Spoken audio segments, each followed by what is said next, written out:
Hi, I'm TJ. My pronouns are he, him, and I have an experience of anorexia nervosa, and this is my story. I would say that in terms of my experience when it came to, that focus on my body image and the way that I looked, it probably started when I made that transition from high school into university. It was quite a stressful time for me, the end of high school exams, studying, trying to figure out what I wanted to do with my life. I think it's an impactful really time for most people.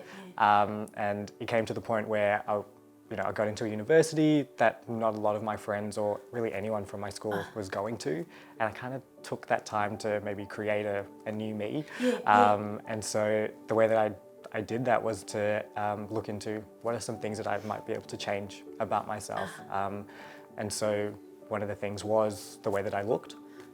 And I think that kind of sort of created or maybe merged into something that kind of went a little bit out of control at one stage, where there was a really heavy focus on the way that I looked and the way that other people maybe viewed me, and usually wouldn't be anything that anyone said to me. It's just what I sort of thought other people might view me as.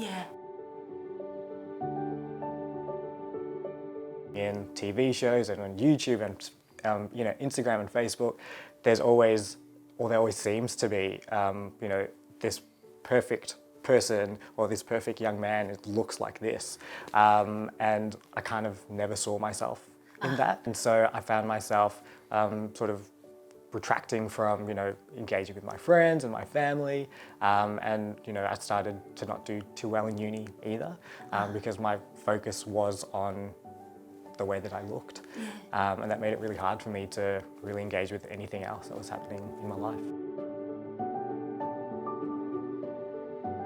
When people were talking about eating disorders like online and in TV, they were usually focusing on young women, and I kind of found myself thinking, what about me? I wasn't quite sure where I fit into all of that. I have to say, I feel like I'm quite lucky that my family were so supportive and so responsive, but traditionally, especially coming from a cultural background where usually mental health isn't spoken about, everyone has mental health, but if you're having a bit of a tough time or you're not feeling too well, usually you don't really talk about it. You kind of lock it away in a box and you kind of deal with it on your own. You don't tell anyone about it. It's really important that we start that conversation and we keep it going, because especially young people that are coming from a cultural background where mental health isn't really spoken about, it doesn't mean that it's not there.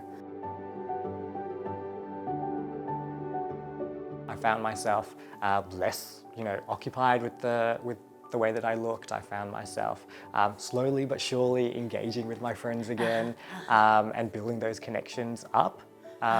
Which was really, really nice. With my friends and family, when I started to re-engage with them, they were so receptive. They were like, "You're back! Oh my gosh, yes! Let's do this, let's do that." There is always someone that you can talk to about your mental health, about the things that you're going through. So finding that right connection for me and to actually feel comfortable with the person that I was talking to made the world of difference for me.